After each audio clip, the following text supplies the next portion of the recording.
Welcome to LOA Today. I'm Walt Thiessen. With me today is abundance teacher and money coach, Jody Lynn Craven. This is your daily dose of happy. We are so happy you decided to join us today. Jody Lynn, while the intro was playing, I was thinking about the episode you and I did last week about AI consciousness. And it occurred to me during our conversation, AI consciousness, any kind of consciousness, we're always usually talking in terms of what goes on in the head. Artificial intelligence, that's the way it's usually defined. We didn't really talk about the heart. I mean, we could have, because that was a key part of what we talked about, but we didn't actually go there. Yeah. So maybe it's time to tie that into our guest today, because he's all about the heart. I love it. And he was hinting to us before we got going that he's been into AI for a couple of years. So there's my natural segue going on right there. So we're going to find out more in a moment. His name is Perrow. He's from Sydney, Australia. Welcome. And first of all, thank you for joining us at this very early hour, Ash. We really appreciate that. Thank you, Walt. It's my pleasure. I am an early bird, but it's you're the first people I've talked to this morning, so my voice is still warming up. Well, we'll try to help warm you up in a positive, happy way to get your day going in a good way. Yeah. Well, so I'm there with you. Just wave your hand if something is not working right, and we'll adjust it. Okay, all right. Well, I'm very grateful for that. Thank you. So first and foremost, give everybody who's listening a little quick potted autobiography about how it is that you ended up doing what you're doing now, and what it is that you're doing now. I kind of gave a hint, but I didn't really say. So in 2016, I had a near-death experience where I was in a hospital and there was an operation and things didn't go so well. And we can go into the details if you like, but I got to this point where I left my body and I had no pulse. I wasn't breathing. There was an emergency team trying to keep me alive. And I experienced that as being these ripples going out and out and out. And so people say, did you see a light? No. I was just in blackness, like stillness, blackness, except for being these ripples. And the ripples were me. I was the ripples. The ripples were everything. There was no separation. And I was very surprised that I had conscious thought. I was, because I'd been aware that I was dying. I was aware that this team were trying to keep me alive. And I could hear them, what they were saying. He's not breathing. Keep your eyes open, Ash. The ECG monitors aren't sticking on him. I could hear all these things happening, and I heard them say his blood pressure is 52/36. And that's when I thought, oh, I'm in real trouble here. And then it just kept going down this pathway. And I'm thinking, I'm dying. And I could see where everybody was in the room, and I was very, very present, and I just couldn't keep my eyes open anymore. And I faded out and went into this stillness of ripples. And one of the things I thought was, I'm still me. I thought I might become like this enlightened Buddha or something, but I'm still me. And it was this real sense of the self. And so as I've contemplated since, it's like, okay, my conditioning stayed in my body, right? Like all these things that we pick up in our training. So for example, my accent, right? Like our accent is a conditioned thing. Sure. And so as I left my body, this conditioning's dropped away, and I was left with this sense of the true essence of myself. Wow. And so that was very powerful to experience that just alone.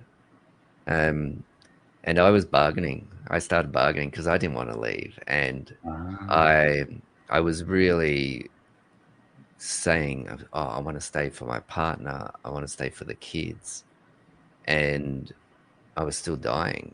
And so how I knew I was dying was the ripples were just going out and out. And I had a knowing. And these things are just happening like, almost instantaneously. And then I got to this point where I felt this warmth, and I said, I want to stay for the work that I do and walk the planet from my heart. Totally different thing, right? Before I was staying for everybody else, which pattern of my life had been the martyr and putting everybody else first, putting me last, in a lot of suffering, a lot of disappointment, a lot of resentment. I had PTSD and depression and physical issues that were happening. And so that moment that I said, I want to stay for the work that I do and walk the planet from my heart, I came straight back into my body, opened my eyes, and they said, we've got a pulse, his eyes open, he's breathing.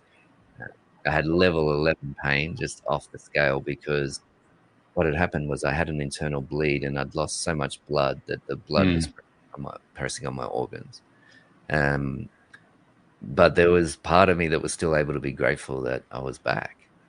Wow. And so that's almost 9 years now, and it's been the inquiry, okay, what does it mean to live from my heart? And so that was initially for the first year. It took me 8 months to get back to full-time work. But so initially it was okay, health. But I had this piece in my brain. It's like, okay, what does it mean to live from the heart? I wasn't living from my heart. Oh, I thought I was. I was trying to make everybody else happy. And so, and then of course, too, I experienced consciousness. What does that mean what is consciousness? So these questions, which happens to all of us, we have like a vision of where we want to go or be in our lives. We have questions how to get there, and the questions drive the behavior. So I started, changing my behavior due to these questions. So I was like, okay, I have a contract now to live from the heart. What does that mean? So I went through all these personal work and explorations, and 3 weeks after I got out of hospital, the relationship I was in split up because it just had to. We had been trying really hard and it wasn't working. So, I started with zero health. I started with almost zero possessions other than my music gear, which I'm a musician as well. But my daughter had her desk and her toys and her belongings, and I didn't even have a bed, and we started life again. So extraordinary process. So that the inquiry too has been, well, what's the work? So initially it was, okay, what does it mean to live from the heart? And as I became more and more connected to my heart and honoring myself and realizing that when I'm taking care of myself and happy and my health is superb and things like that, purpose comes naturally. Right? It's not like something a lot of people go, well, my purpose, find my purpose. And I had to find myself and find my heart and become honoring of that. And then the purpose comes and it changes. At the moment, it's helping heart-led professionals to share their work with the world and go through visibility, internal blocks that they may have, but also help other people with their internal world so that they can do the things they want to do in their life. That may change. It may change. It's always evolving. So quite a long answer to your question. That's all right. That's the way it often goes around here. I have a follow-up question, though, because when you were describing and telling the story of what your experience was like while you were in your NDE, your near-death experience, you very specifically said that you wanted to come back to live in the heart, which I found to be an extraordinary statement, given that, like you said, so much was happening so quickly, and yet you came to that conclusion in the midst of that state. Do you have any idea how you did that? Before I said it, I felt a warmth, and then it just came from somewhere else. Right? I talked about shedding the conditioning, right? Like the conditioning of being there for everybody else. And the person I didn't want to leave was my daughter. I didn't want her to be that 9-year-old whose dad had died.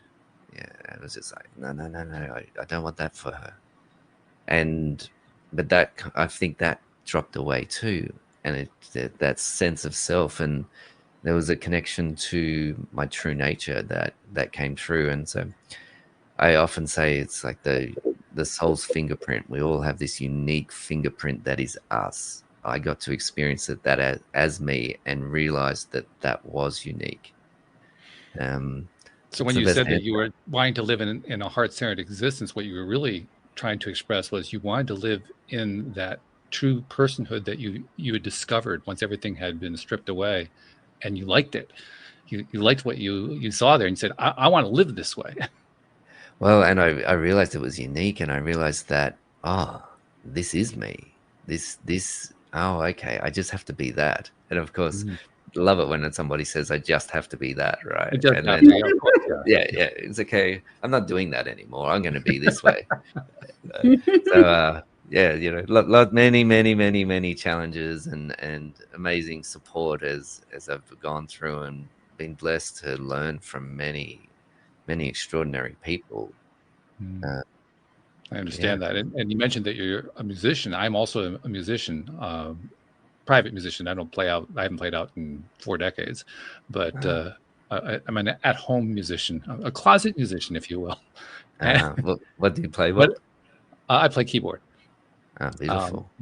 but I have found that it serves me in so many different ways to play, not the least of which I feel like I tie more directly into that inner being that you're referring to. I find it's not only very calming, it's a fun process because I don't, I mean, I play some covers, but for the most part, I'm writing my own stuff or perhaps arranging somebody else's stuff, rearranging it. And the creative process that is associated with that for me feels like I'm tapping into the essence of myself. So when you mentioned that you were a musician, the thought that went through my mind is, I wonder if he's doing the same thing now. He went through this whole heart-centered thing. I wonder if he's using his music the same way that I am. Well, I can certainly relate. In 2006, I had a stillborn daughter, and as which that led me down the path towards the PTSD and depression. But my sanctuary was just playing guitar, just sitting in the hospital in the visitors room, no one else there, and I'd just sit there and play guitar, and that was the only relief for my grief. And then coming out of that, so, well, I thought I was going to be a dad. I'm guess that's not happening. And so I thought, well, I was going to give up being a musician to be a dad. So I'll go be a musician. And so that really opened up music for me and led me down this beautiful path of music and amazing people and travel and festivals and sharing the gift of music and connection on the road. And Not to mention actually becoming a dad as well. yeah, I know. Yeah, 11 months later, I became a dad, and just the greatest gift for me. The greatest gift. Yeah. So, is music still a way that you tap into that heart center? Yes, so I still play every day. There's always some song that I'm working on floating around, and I find that if I sit and play, I come from a different place for the day, and also the song is playing in the background. Oh yeah. Yeah, it's kind of like so. I have one that I've been working on where I sit at the back door of looking out over my garden, and the first line is, "I give thanks to my garden for watching me grow." I And love so that. and so I have this just going around my head all day, and then the chorus is something along the lines of,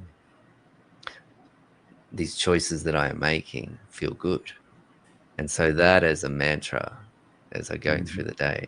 Sure. Well, And yeah. yeah, That's almost so, better than just doing regular affirmations because that's affirmation to music. yeah, yeah. So to sort of maintain that habit, I make sure that I do gigs, that I do shows, because what happens is that will slide for me. Whereas if I know that I've got a show coming up that weekend, I'm always playing every day, not all day. Like my other work takes up most of my time, but it's yeah, it's always there. It keeps it in my life and keeps me grounded and more connected to myself. Yeah. Jolene, I never asked you, do you play a musical instrument? No, I No, used you to don't. sing when I was a kid. You were a But singer. Oh, yeah, okay. a closet singer. I don't sing in front of people anymore. Well, The last time I sang was to my husband on our wedding day. Ah, Yeah, that's it. What song did you sing? My Best Friend by Tim McGraw. Oh, beautiful. Yeah. Yeah, we couldn't decide which song we wanted for our wedding. And then he was like, all right, that one's too fast. And, we should pick this one. And so we picked a different one that we really both loved.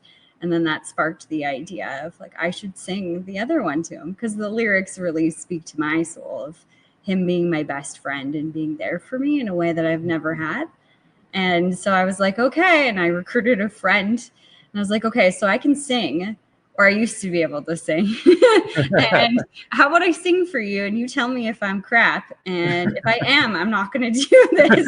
Be honest with me. And if I'm okay and you can work with me over the next couple months before the wedding, we'll surprise him and we'll play. And so we did after our first dance, and like the dance with my dad, and you know, he danced with his sister because his mom's gone.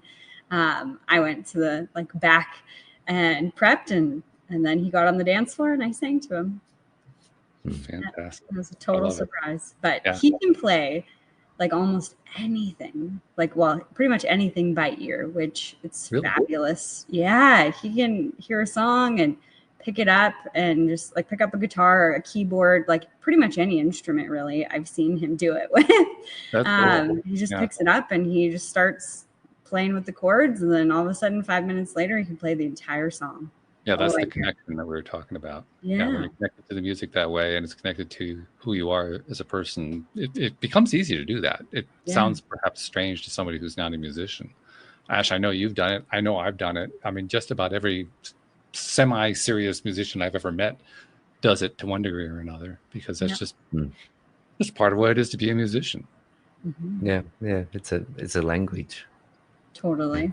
And so you just learn the language and learn the patterns of the language, and then it's much easier to work out what's happening in a song. Interesting choice of the word too, language. I would apply that, because it's a language. It's almost like you're inventing a language as you're speaking it. Do you know what I mean? Yeah, I do. Yeah.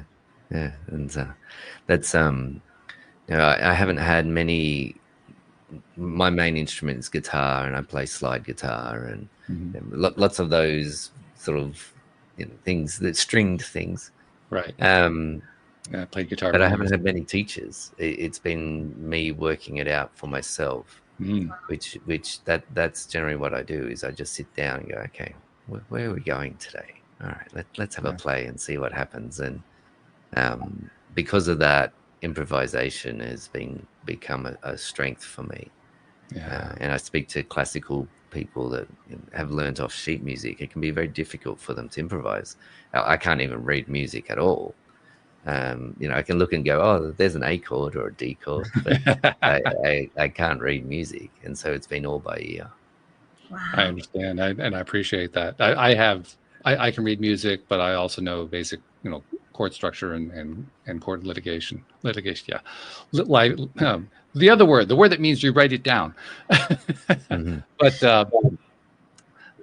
the thing I was going to point to is that I used to play guitar many years ago. My sequence was I learned piano, I learned guitar, I stopped for about 40 years, and I went back to keyboard. And the guitar experience actually served me really well when I went back to keyboard. I picked it up a whole lot easier and a whole lot deeper than when I was first playing piano all those years ago, because of the chord structure of guitar. It taught me a whole lot about how the keyboard works. And that anybody who has ever played more than one instrument, I think, has experienced something along that line. But it's amazing how, when you're trying to express that language that we were referring to a moment ago, first trying to create the language and then trying to figure out how to express it musically, the more different places you can draw from, all of them tend to feed in. And the same thing I think is true with the heart and with consciousness, because like last week we were talking about artificial intelligence, a certain area of the whole consciousness topic. Now we're talking about the heart side of it.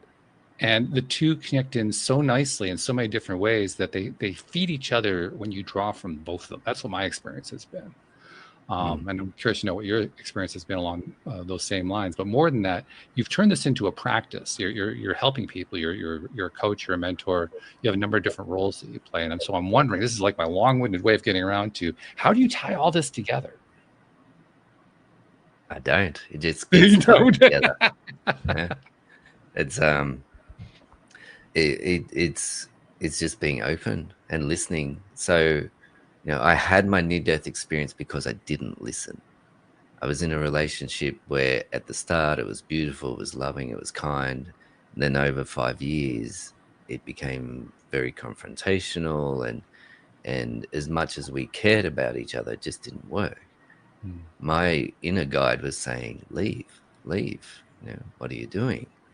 And another example, not listening, which was the key one. So the surgery I had was spinal fusion, because I'd popped 2 discs in my back and they degenerated. That came from a surfing accident where, before I went into the water, I heard this voice in my head, which was like God's voice, say to me, if you go surfing today, you will hurt your back. Wow. And and I didn't like my job, right? Because I just didn't like my job, and I didn't want to go back to work. So I said, bring it on. Wow. So in my case, I said to the universe, bring it on. The universe went, okay, you're not waking up. Here comes the back injury. We gave you your chance. Yeah. And so I started paddling out, dove through the first wave, and then went to duck dive through the second wave. 2 discs popped. Excruciating pain. Could hardly paddle in, could hardly use my arms. When I got to the edge of the water, I was stuck. I was just standing there holding my board. I couldn't even take a step. Wow. And so now I listen, right? However, that happened. I still didn't listen. I didn't leave the, and it was lots of reasons. I was staying. I wanted to work out for the family. Didn't want to put my daughter through another family separating. And I didn't listen. And so now I listen.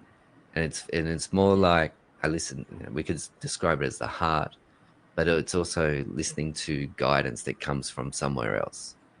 Right? So that experience of, I want to stay for the work that I do and walk the planet from my heart, hearing that came from somewhere else.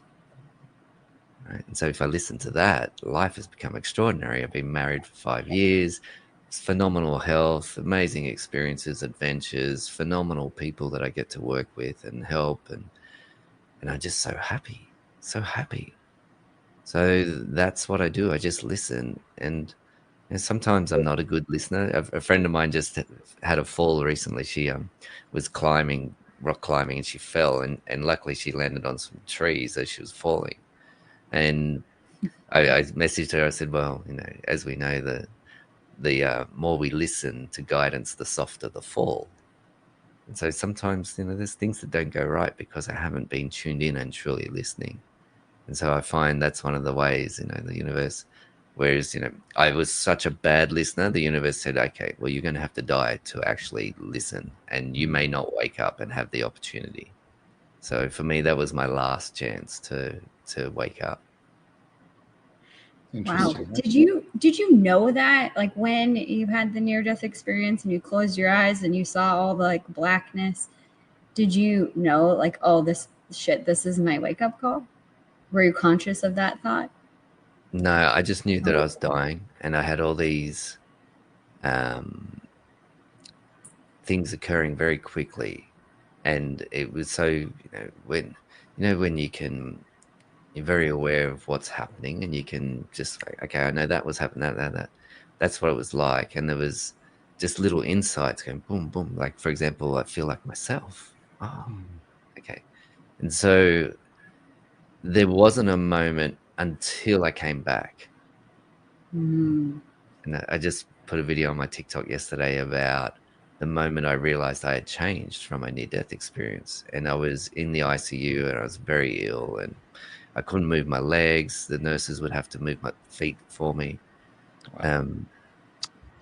And I remember saying to the nurse, I'm so grateful to know this level of suffering. There are people that go through something like this every day, and I've never known it. And at that point, I thought, well, where did that come from? Yeah. And it was like this experiential gratitude and compassion for others and compassion for myself. And it totally changed the experience of being in such deep physical suffering. Do you remember what the nurse's response was? I don't. Yeah. We got to lower his pain medication. Yeah. Yes. Well, that was a fun journey in itself. I discovered morphine and we do not go well Don't together. mix. No, okay. It was a quite a hallucinogenic ride, shall we say? If I blinked my eyes, I went on a 10-minute hallucinogenic experience, and that was just in the blink. It was excruciatingly painful, just being on morphine. So yeah, and it was also most medications and we don't work together. It doesn't go well. So yeah, so I got off anything I could as fast as I could. Wow. And while you were in the experience, when you saw the ripples, did you have like an understanding, or what was the understanding of what that ripple meant, or like what the meaning of it was? I didn't have an understanding. I had the surprise. Oh, I'm ripples. I am the ripples, and the ripples are me. The ripples are everything. Yeah.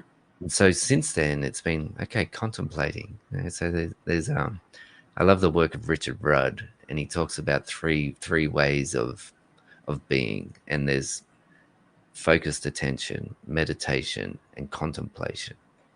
So contemplation is when we just go, okay, I'm going to consider this and just put it out there.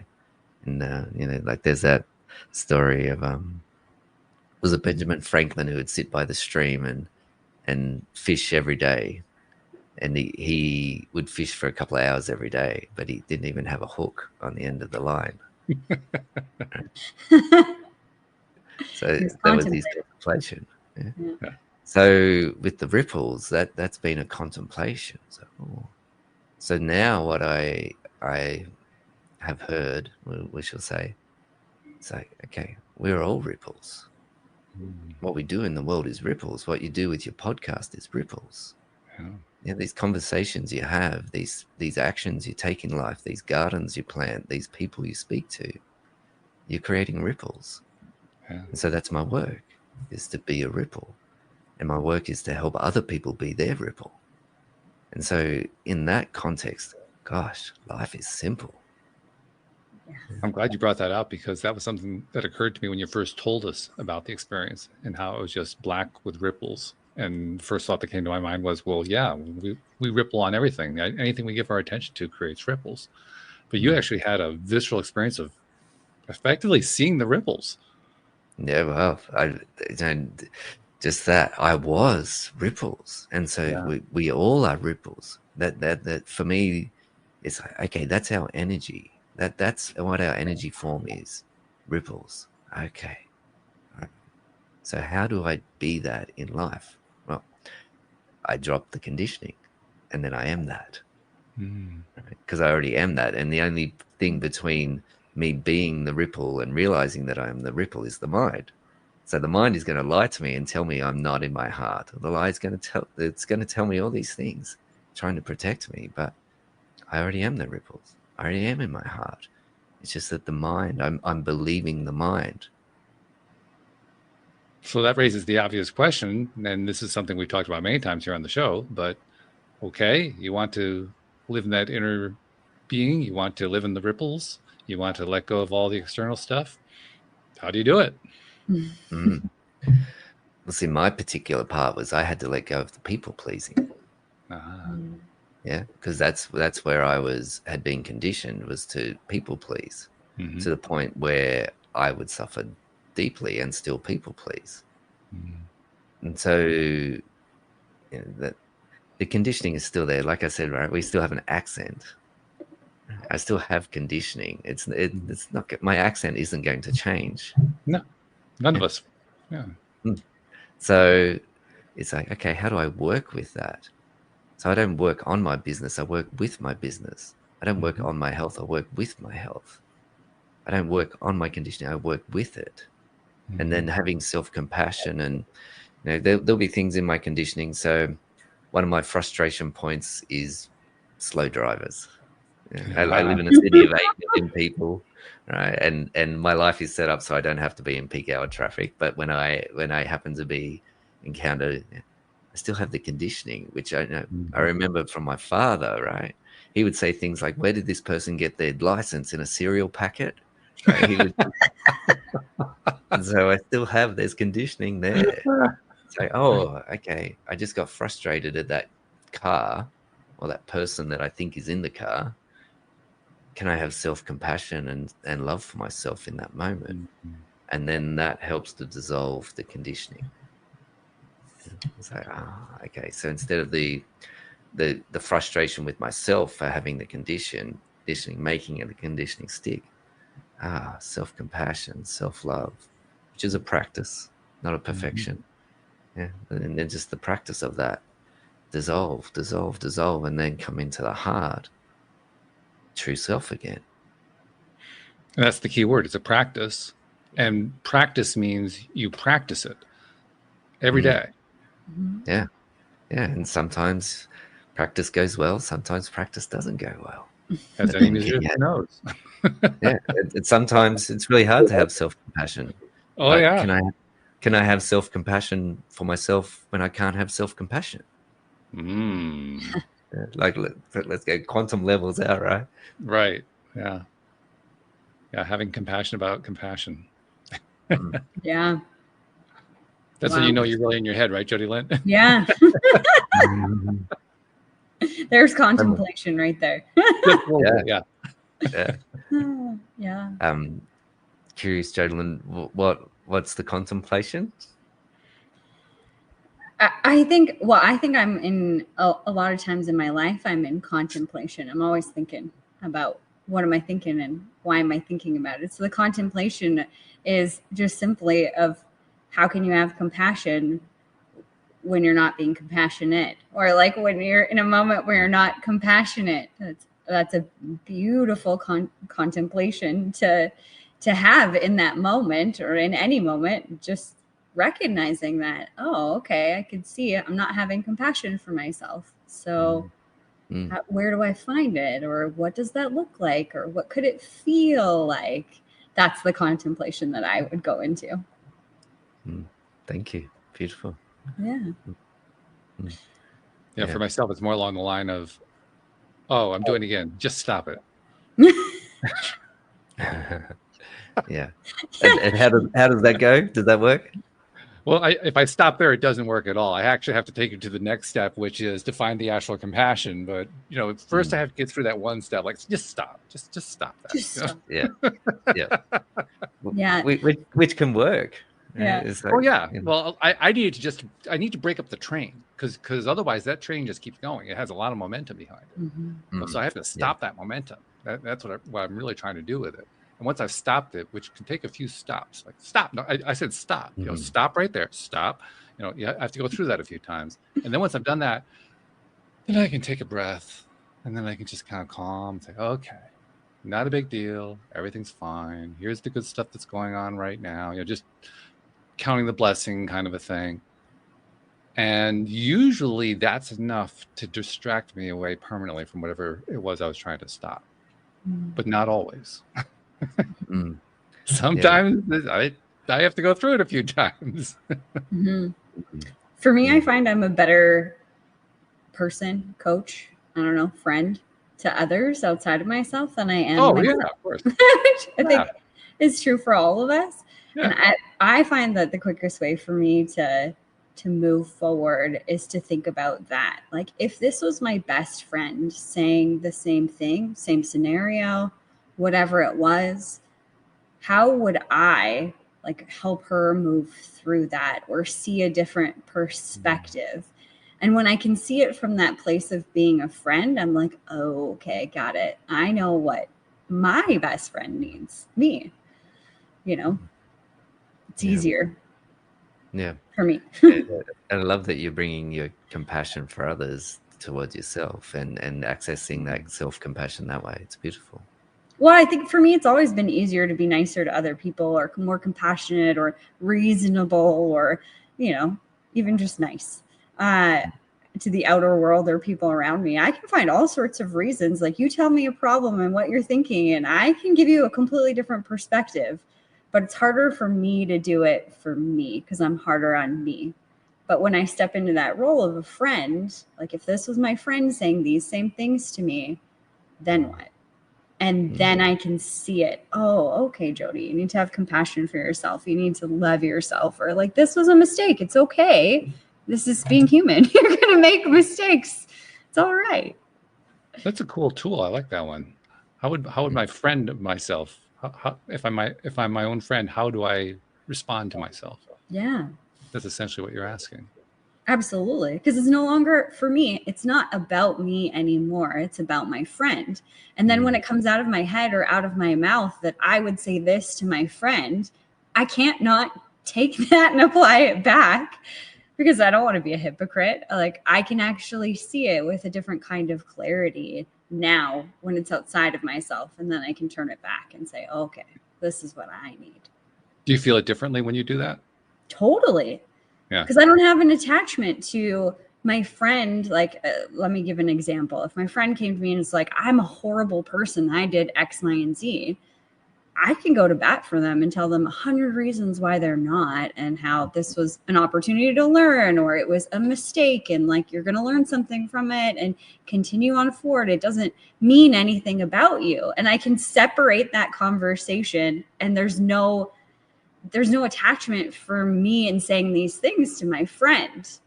And then I can see it, and then I can see it for myself. I'm like, oh, okay. So I like to pretend I'm different people. That's cool. Yeah, I like that. It indirectly reminds me of something that I sometimes do. If I'm finding myself very stuck in my own head, because that's kind of what that is, being stuck in your own head. When I'm really in a very stuck place there, sometimes I will have just enough self-awareness to basically say to myself, yeah, but nobody else knows that you're doing this. Nobody else knows that you're thinking this. And somehow that takes the pressure off. I haven't quite figured out why. Yeah. But just by acknowledging that the only person who's aware of this in the entire universe is me. It's almost like I'm giving myself permission to just, ratchet it down a bit. Yeah. Let it go. Yeah. I like that one. Yeah. I didn't even realize I did that until I just described it, but I do that fairly regularly. Yeah. So Ash, when you're working with, well, first of all, tell us, who do you tend to work with? So I've worked with many, many people, heart-centered. That's crucial. People that want to live from their heart and do the work of the heart. And so when I say do the work of the heart, I work with lots of therapists and coaches and psychologists and thought leaders and academics who want the work of their heart out in the world. But then there's either the internal block around being seen or backing themselves or believing in themselves. And then the other aspect of my work, which has come from being on many podcasts and doing many, many social media posts and running a business, is being, okay, how do we create the ripples and help these people share their work with the world? Because there's the inner world and then there's the outer world. So let's take care of both of those. Mm-hmm. And so it's beautiful. And you talk about AI and the way that we use AI, I feel the same way about social media. We can consciously use social media.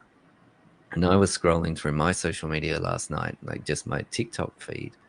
Like, wow, so many good people sharing good things in my feed. And I'm like, okay, I cultivated that. There's all these people out in the world that are helping other people with their videos and with their work. So that's become a bit of a passion, is because that's a form of connection that many people are doing, and it's a digital connection. And it's, for me, I prefer the face-to-face connection. However, we live in a world that is a certain way. And, the saying, all suffering comes from rejection, or rejection is the source of all suffering, right? I can reject social media and go, well, I'm just not going there, right? But it's actually part of my life, part of my business. So, okay, how do I embrace this and help people with it?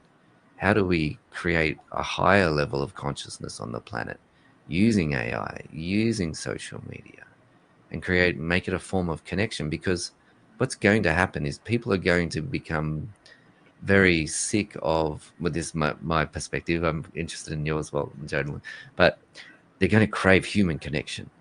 The digital connection isn't going to be as satisfying. So how do we amplify human connection using that as a resource? So that's where I come from, and that's the work. That's the ripples. Okay. I love that. I would answer what you're saying by pointing to the younger generation, what they're calling Generation Alpha. I'm hearing so many reports from people that Generation Alpha is basically stepping away from the online, not entirely, but to a large degree. And they're doing so because of that connection. They're discovering just how powerful that human connection is, and they're kind of, it's almost like it's a backlash against, not quite, but it's almost like an online backlash to what their parents, because their parents are basically the Gen Zs and the millennials, and that backlash is, well, that's what kids have done for generations. There's always the backlash against the parents. That's part of what their job is to backlash against the parents. But in this particular case, the backlash is, well, I'm going offline. You guys can do what you want online. I'm doing the offline because that's where the real connection is. So I think Generation Alpha is echoing what you're saying, Ash. I think that's something that they're embracing. Yeah. And I think that there's like a turning point too, if I could add to yours, Walt. And it was actually a part of one of the questions I wanted to ask you, Ash. I think the turning point that I'm witnessing in my world and the people that I'm seeing is this uncovering of their heart and what really, like, being connected and living through a heart-centered space really means. And I know you had kind of mentioned it at the very beginning, you connect and honor your heart and then the purpose comes. But not up until today, but for a long period of time, our society said, you go to school, you get a good job, you do this, you climb the corporate ladder, whatever, and then you will be happy. Or you have money and then you will be happy. All of these conditions of this is what you need to do to live your purpose, to have a successful life, all of those things. And that's where I'm seeing the turning point, is that traditional check the boxes, people are waking up to seeing, oh, that's not really what my heart is calling me to. And I think it's really beautiful that you had said that that can change. And my question would be, how often are you seeing that, where clients come to you and they're like, I want to do this, and you can see, it's coming from conditioning rather than a heart-centered space. And how do you break that news? It's not my job to break the news. Good call. Okay, yeah. Not a news reporter, for sure. That. So it's like, okay, the heart has the answers already. It's just that the mind is skewing their perception. Right? And how long does it take to change your perception of something? Half a second. Right? The other day, I was like 4 weeks ago, I was walking down these stairs in this rainforest, and I slipped, and I did this highly advanced yoga move I'd never done in my life before, and I tore my quad muscle severely, and I thought I'd broken my femur. Right? Like that's how badly I did this. And I managed to get back up the top of the stairs and was sitting by the side of the road. My wife came and picked me up, and my perception changed in half a second. Right? It was like, oh, okay, value health. Why did that happen? Well, all those kind of things. Okay, there's something there where I need to take care of my health better, even though I already, I would say I'm already very highly pro health, but it was, okay. And so with clients, it's like, okay, it's just the perception. The heart already has the answers. Right? The mind goes into problem solving, trying to fix everything to protect us. However, it gets in the way of the heart. So the job of the mind is to be the tool doing what the heart guides us to do. So my work is simply to connect them with their heart and be able to hear their heart, and the heart tells them. And the mind is judgmental, impatient, highly critical.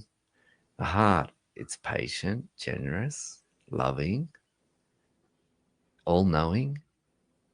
So when we come into the heart, Ah, okay. Nervous system settles. And then those false beliefs that we have become more apparent. And we have the false beliefs because they're protecting us. However, that's not the job. You know, like when in our sort of primal form, we were in survival mode. Right. Now we have the opportunity to be in thrival mode. So that Ooh. means this can back off. This can back off. All the resources are around us. And if we're coming from the heart, we're going to see those resources better. I like that word invention, thrival. Mm. Yeah. Mm.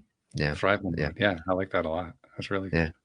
Contemplation and meditation. It's amazing what comes through. Yeah, no kidding. Yeah. Love that. Something else that occurred to me too. You were making reference to the distinction between the heart and the mind, the critical mind and the all-loving heart. And it's something I noticed.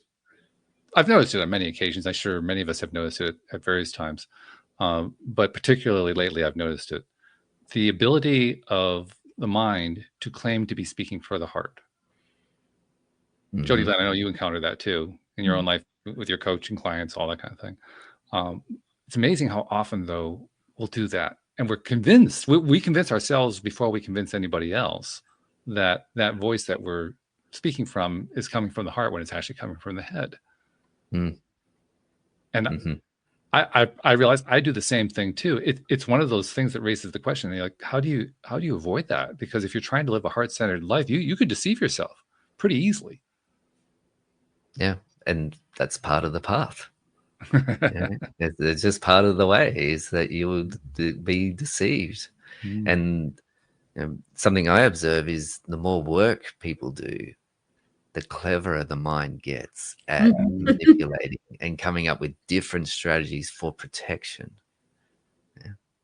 So it's okay. And of course, I love the Buddhist term, the second arrow, which is where we're judging ourselves. We have something happen in our life. So say, for example, let's say I'm judging myself because I messed something up.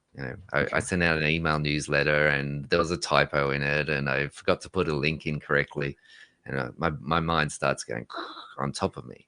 And then so that's the first arrow, the pain of having messed up.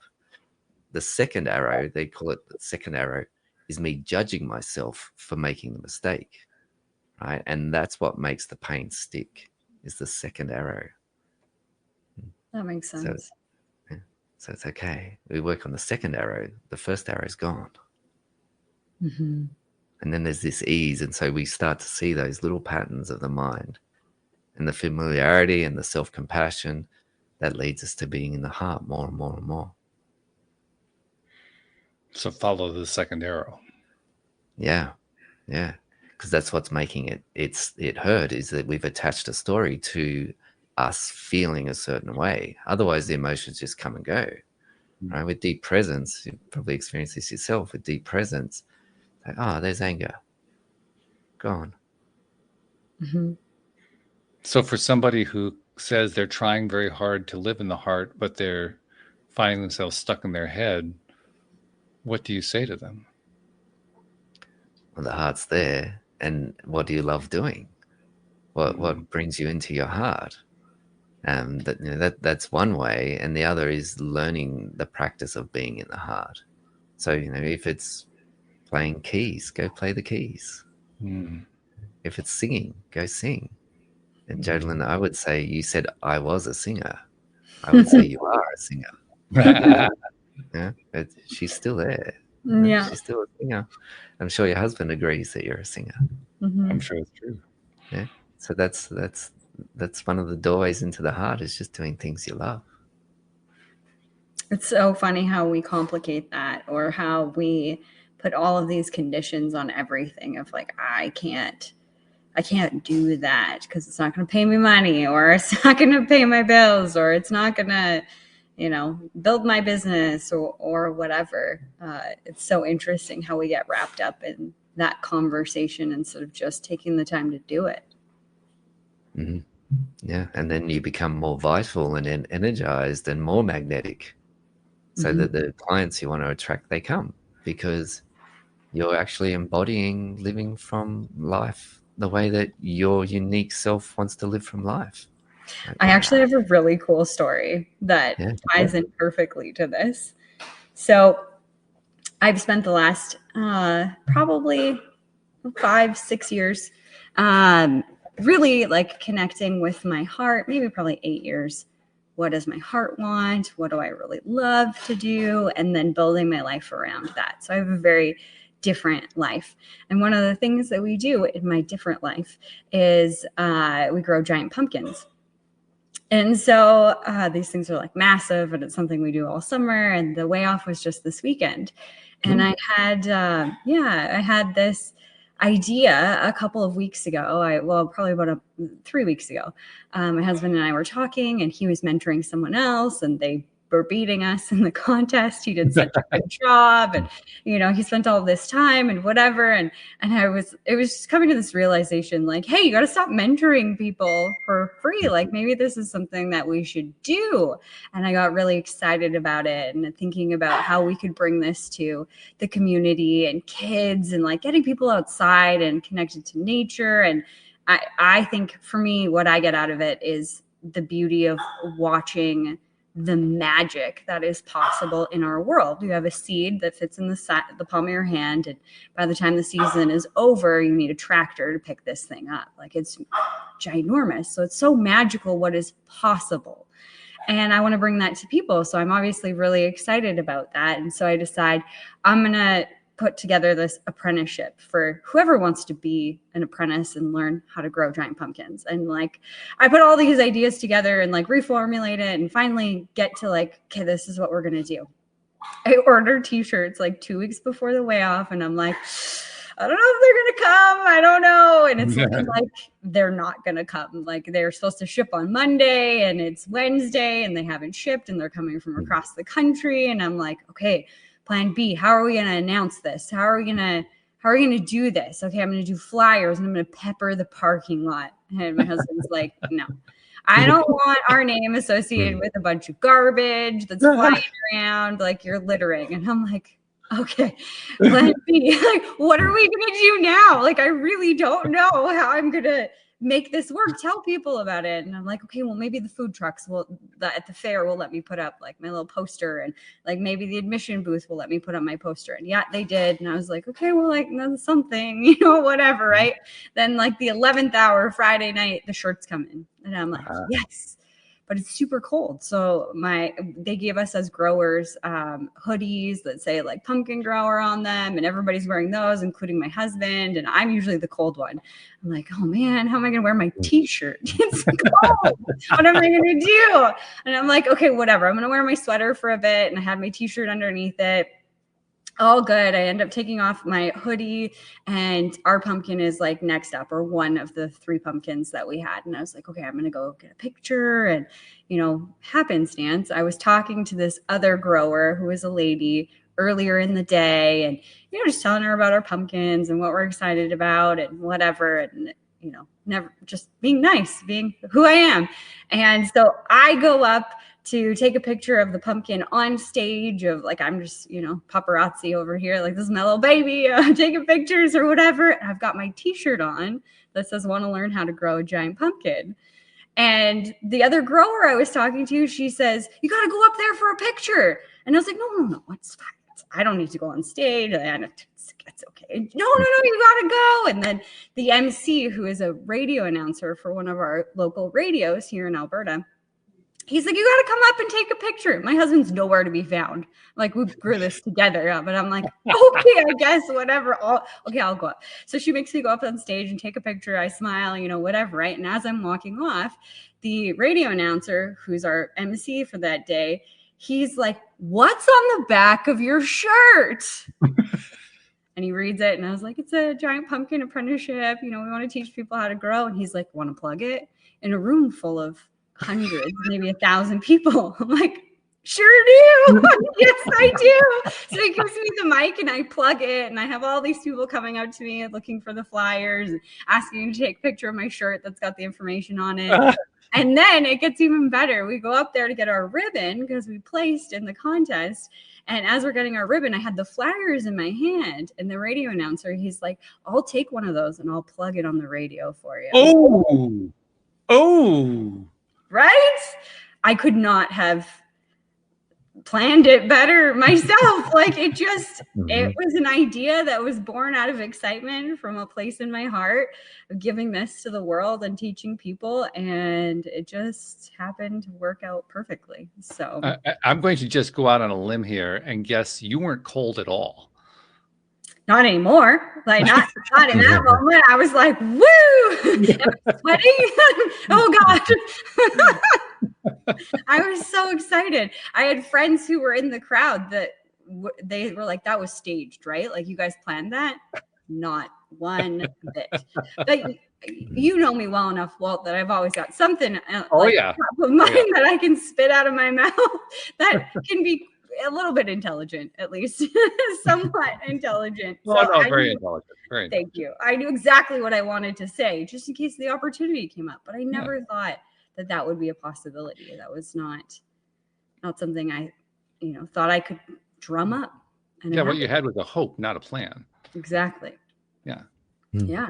So. Which can actually, getting back to the whole ripple concept, that's actually more powerful to have a hope than a plan. Yeah. Higher vibration, ripple 100%. Vibration. Exactly. And your unique take on growing pumpkins, and I'm sure you grow pumpkins with love, right? You don't just grow a pumpkin. There's love that goes into the pumpkin. That's true. So, my babies. And you said you placed. How heavy was the winner? The winner of the contest was 1365, I think, 1,365 pounds, and our biggest pumpkin was 838.5 this year. All right, not as good as past years, but still, that's a great result. Yeah, it still looks huge. Like it's insane when pictures don't do it justice. You just have to stand beside it, and it looks huge. Crazy. And are they edible when they're that big?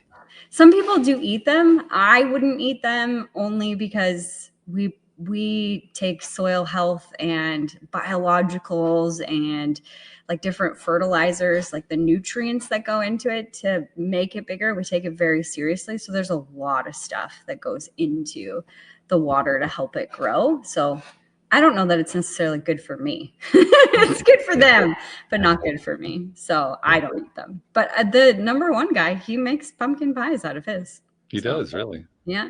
For us, we donated ours to 2 different haunted houses. So they're going to be carved and put on display, which is really exciting. That's exactly what I wanted. And this year I had said I really wanted to collaborate with a carver to do something and like display it somewhere in the community and get their name out there, get our name out there, and wherever we display it so kids can come and see it and stuff, because it's just so cool.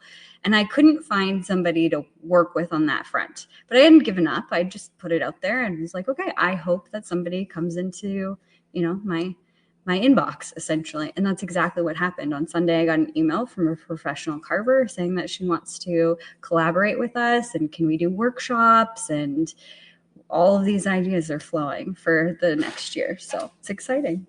Fantastic. That's a great story. I love that. Yeah, me too.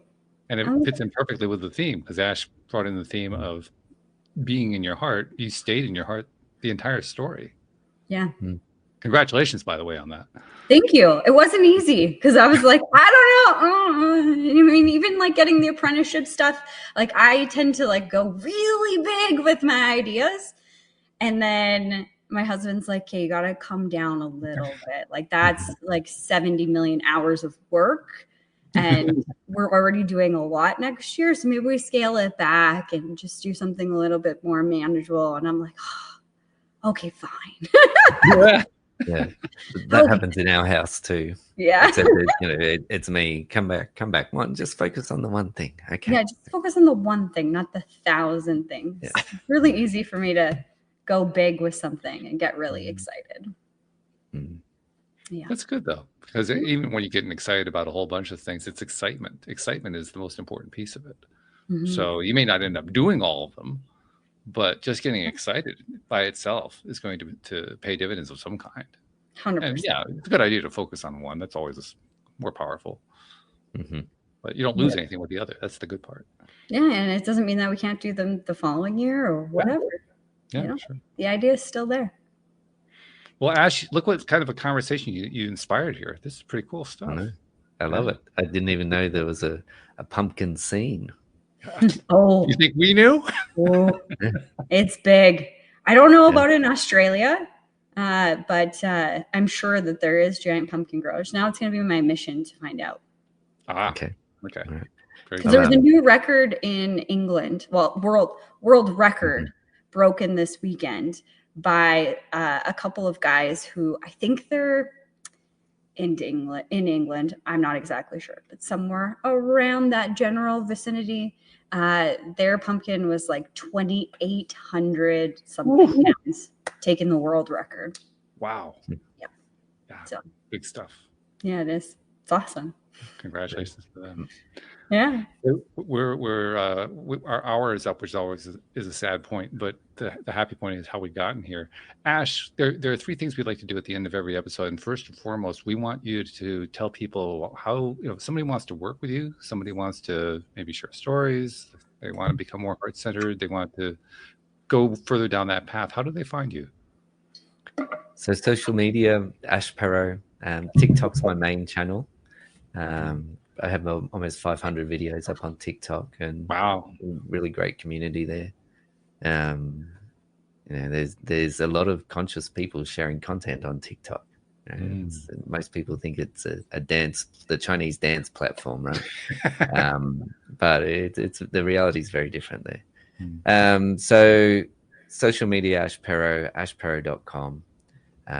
If you're a heart-centered professional and you want to work on your visibility, there's a free quiz that you can do to sort of identify where your visibility is at the moment. So with the idea being, are you a candle? Are you a lantern, a bonfire, or a lighthouse?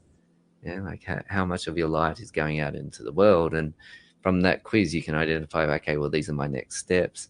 I also have a free messaging masterclass that people can come and do, and I teach them some concepts around messaging.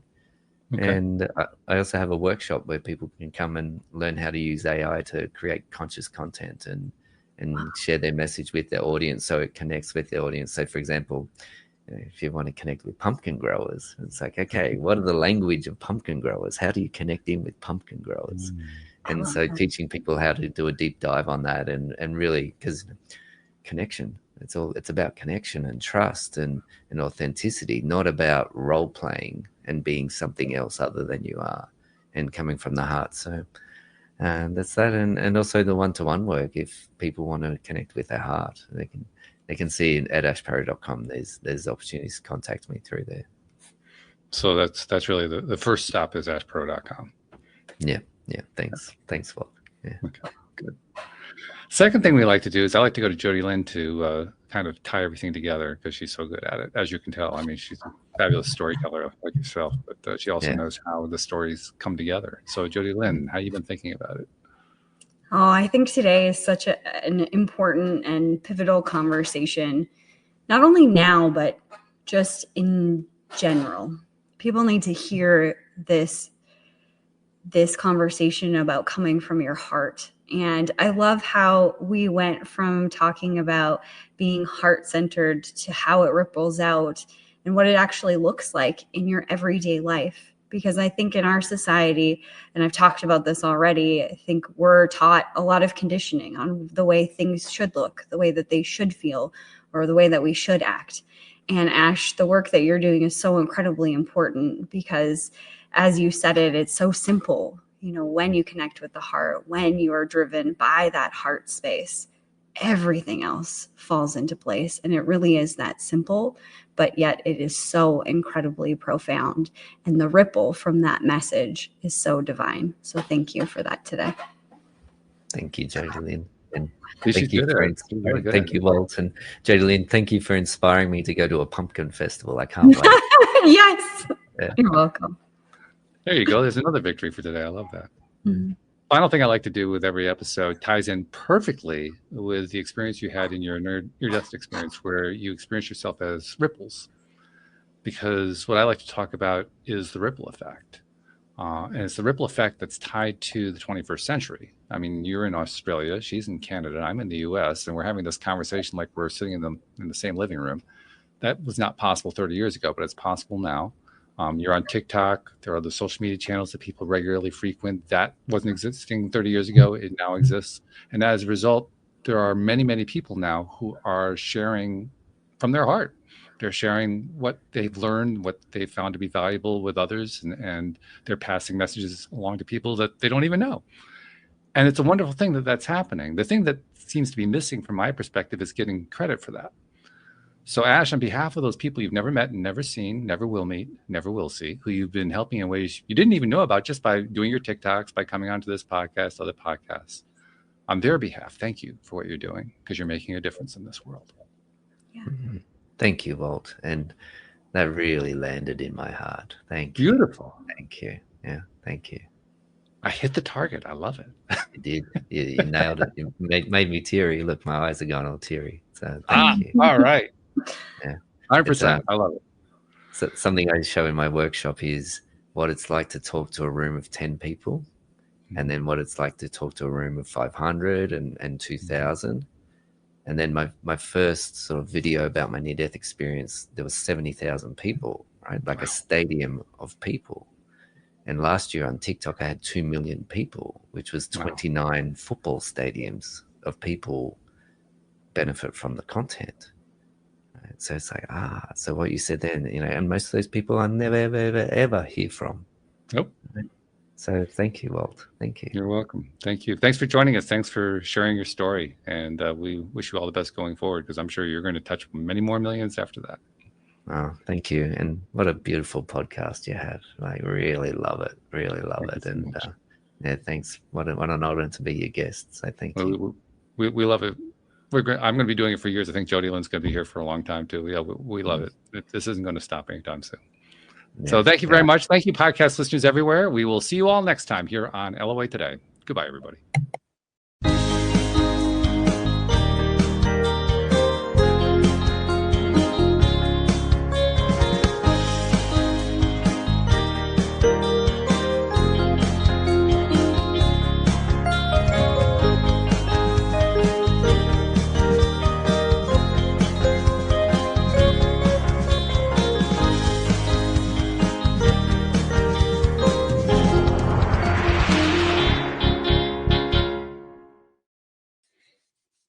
There we have